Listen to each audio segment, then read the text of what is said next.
I took about 86 drips. That I could barely stand without holding onto something or someone. But anything that enters my mouth, I will throw up. They feel like maybe they are cursed, or this child is an omen, or this child is unwanted. And then if you had it before, you're likely to have it again. If I fall pregnant again, there's a chance I won't survive it. Beneath these voices lie scars caused by a certain condition in pregnancy not often talked about. I have people in my study that have had their retinas detached from the violence of the vomiting, or their eardrums burst or ribs fractured.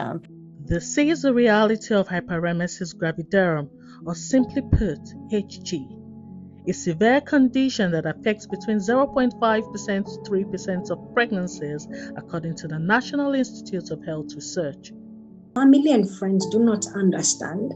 The medics do not understand, and they're the ones that would be helpful to just bridge that gap. Despite the fact that the condition was first diagnosed in 1852, there is still limited research in its causes, which leaves many women feeling alone during their pregnancies.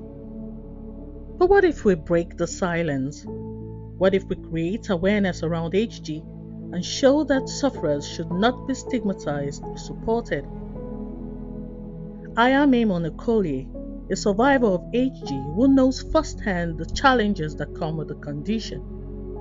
The aim of this documentary is to raise awareness about HG and the difficulties faced by sufferers in seeking necessary support and treatment. I had HG in my first pregnancy. It wasn't as bad as my second, but I did lose 15 pounds and miss 8 weeks of work and go to the hospital twice for IV fluids, and yet I was never diagnosed. So I didn't know anything about HG with my first pregnancy, but it did get better. And I went on for my second pregnancy. It was so much worse. So I couldn't move without vomiting, so I just had to lie completely still. I ended up losing the baby at 15 weeks.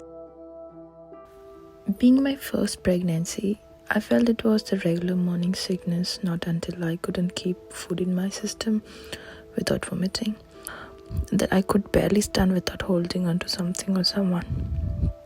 And the unfortunate thing was, people questioned my behavior and asked if all this was to get more attention from family and friends. I knew I was having a mental breakdown when I just wanted to stay in dark rooms. As a mother, I never, ever, in my wildest imagination, thought that hyperemesis gravidarum could ever have such a profound impact in my child's development. But seeing my child struggle with autism every day, it's a reminder that even the seemingly small health challenges during pregnancy can have a lasting effect on our children's lives. Immediately I noticed that I've taken it, that will be all. I cannot go out. I will just lie down on the bed for like 5 months before I start coming out. If you wake up in the middle of the night, like maybe like around 1 o'clock, you see me in the toilet, I will be vomiting. Anything that entered my mouth, it must come out. So the only thing that was sustaining me was a drip. Like my first pregnancy, I took like 6 drips. My second baby, I took about 36 injections, 86 drips. I lost count of how many drips.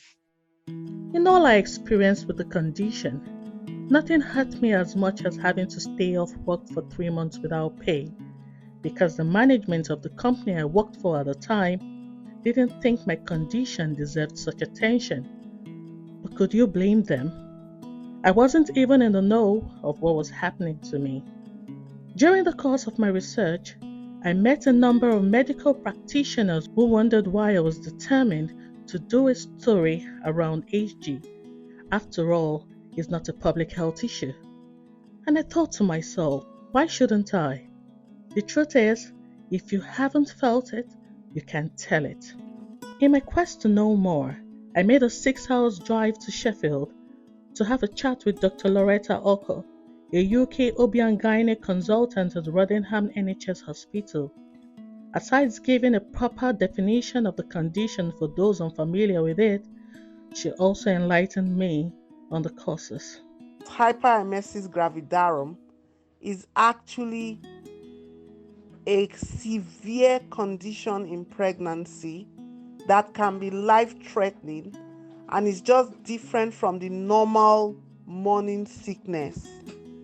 It is when you have nausea and vomiting in early pregnancy that is very severe, it is persistent, and it is happening to the extent that the woman is not able to keep food or any liquid down, so much so that she becomes dehydrated and has an imbalance.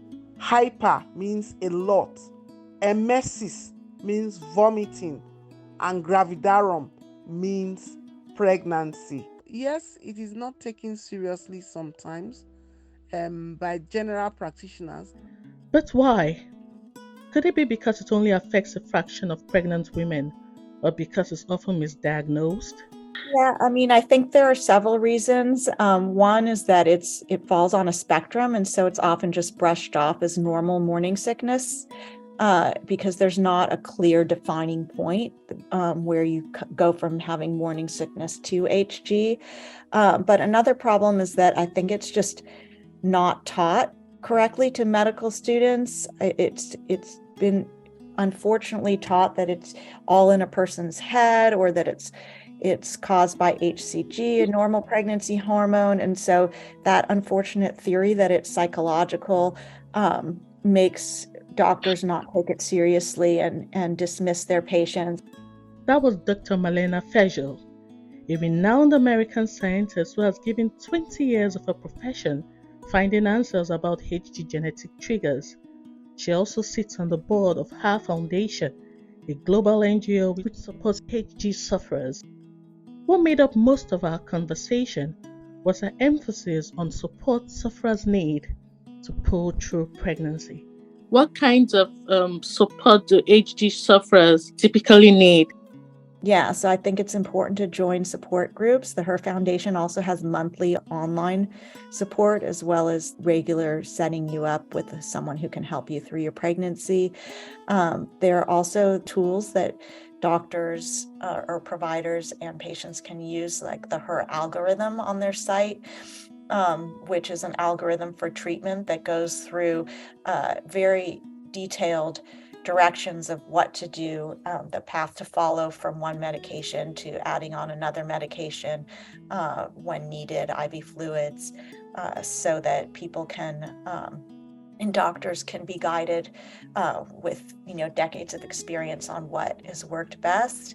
I think also in our study, ondansetron or Zofran was the most effective drug reported by our participants.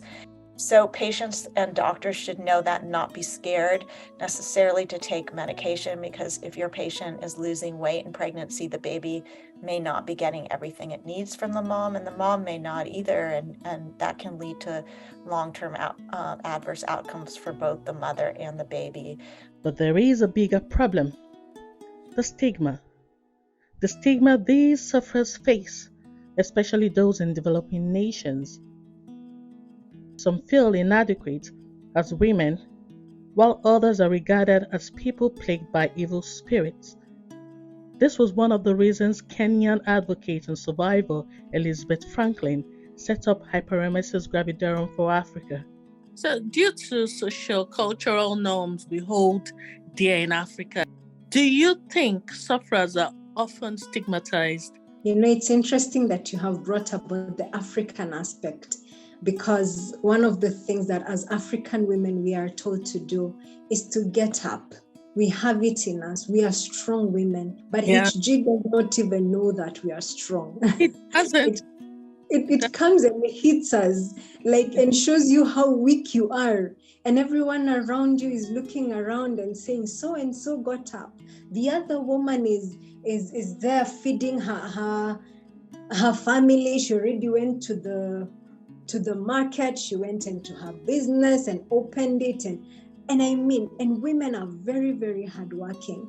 But hyperemesis gravidarum brings your life to a standstill, And so being expected to rise up is one of the reasons that I feel in Africa especially brings all the stigma, because your family and friends do not understand. The medics do not understand, and they're the ones that would be helpful to just bridge that gap between family and yourself, between friends and yourself, between employees and employers and yourself. But even knowing that our very medics need this information, and it's not just in Africa, I've found that it's in the world over. The truth is, with HG, it's not about treating the physical symptoms, but also addressing the psychological challenges that come with the condition. That's why many support groups and online communities must emerge to offer a safe and non-judgmental space for sufferers to share their experiences and get the help they need. If as women we can unite and just end the stigma and say, you know what, we are not being dramatic, it has nothing to do with that. We actually want to get up. We actually want to eat. We are not waiting to be treated like we are special citizens.